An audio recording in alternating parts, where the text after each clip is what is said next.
Alright guys, so now we're going to look at multiplying and dividing integers. I know up until now we've talked about adding and subtracting, but now we're going to look at multiplying and dividing. So first, it says the product of two integers with the same sign is going to give us a positive.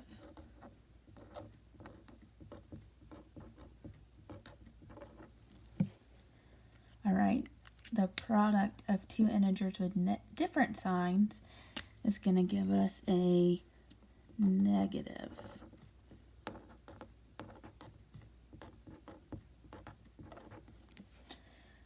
So, two positives together is going to give us a positive. So, same signs.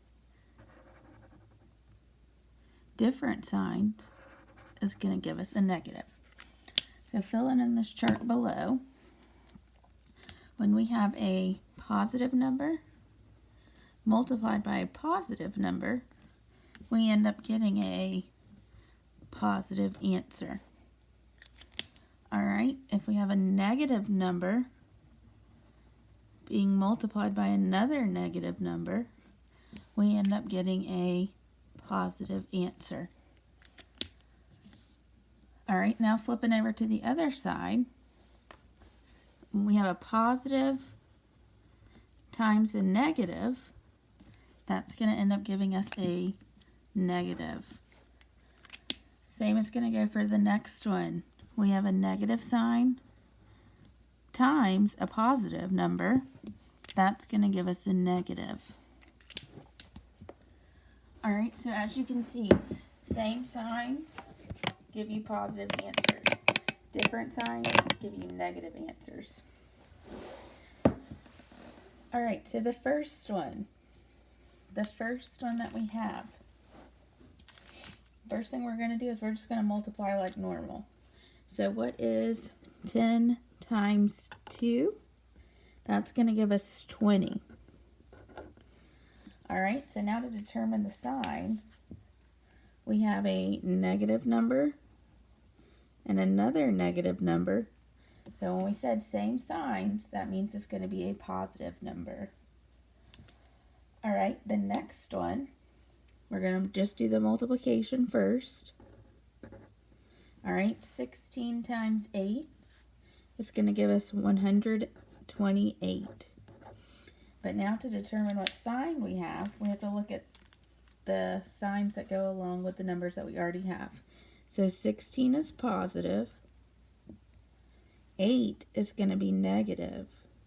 So we already said when you have a positive and a negative together, that's going to end up giving you a negative answer. Alright, and then the next one.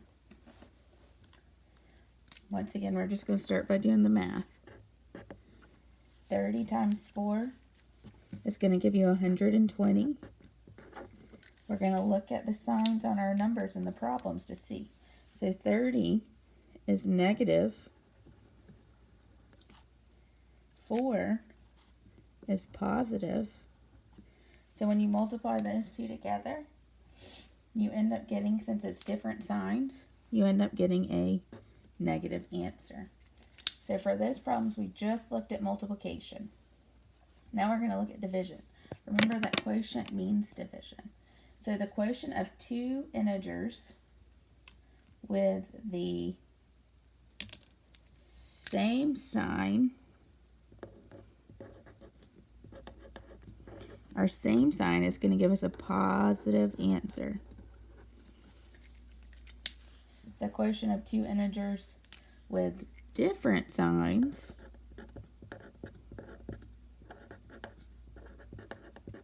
is going to give us a negative answer.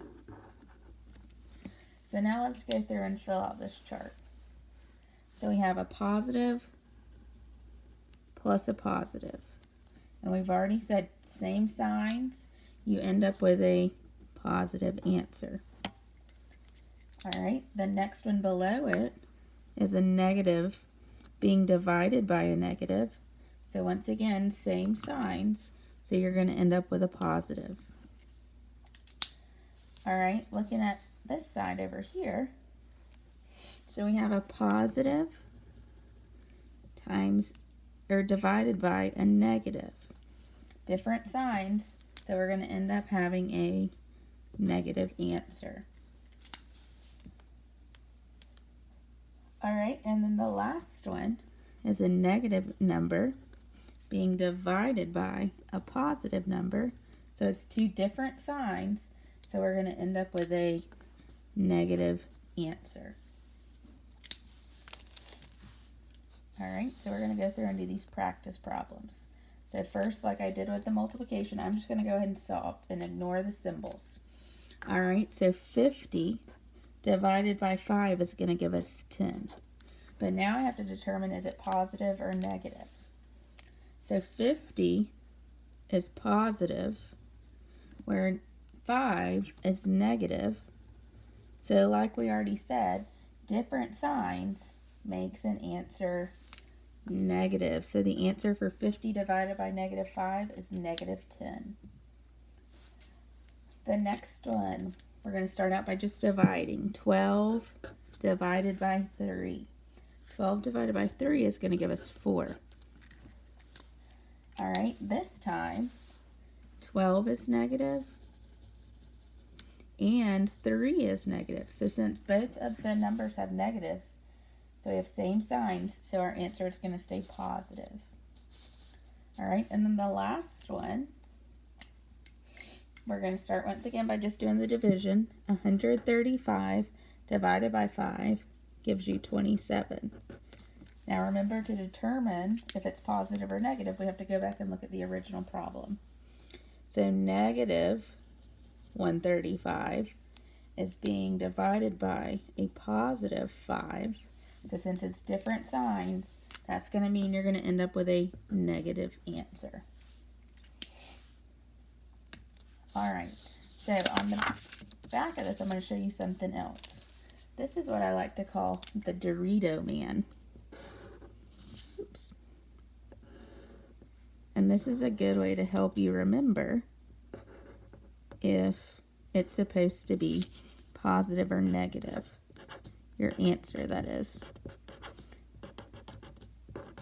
All right, so you draw your triangle like that and divide it into 3 segments. I'm going to put a negative sign, and a positive sign. All right, I'm going to color these just to make it easier to see. So we have a negative right here, a negative right here, and a positive right here. If it's hard for us to remember, if we have a problem like, let's say, negative 12 divided by 3. So if I can look at that and just say, okay, the answer is going to be 4 when I just look at the numbers, but I can't really remember how I'm supposed to figure out the sign. This is where the Dorito Man comes into place. So since 12 is negative, I'm going to cover up a negative sign. And since this 3 right here is positive, I'm going to cover up the positive sign. And that's going to leave me with a negative sign left. So with that negative sign left, that's letting me know that my answer is going to be negative. Now on the other hand, if we had something like, let's say, negative 6 divided by negative 3, I'm going to do the math just looking at the numbers. So 6 divided by 3 is 2. All right, and I'm going to refer back to my Dorito Man again. So 6 is negative, so I cover that up. 3 is negative, so I cover that up. So left is a positive, so I know my 2 is going to be positive. All right, and you'll notice that there's 2 negatives and only 1 positive. You've been doing math like this for as long as you can remember. So like 24 divided by 4, we don't need to refer to the Dorito Man. 2 positive numbers, just like always, when you divide them, your answer is going to be positive. So don't forget about the Dorito Man. That's a good method to use if you need extra help.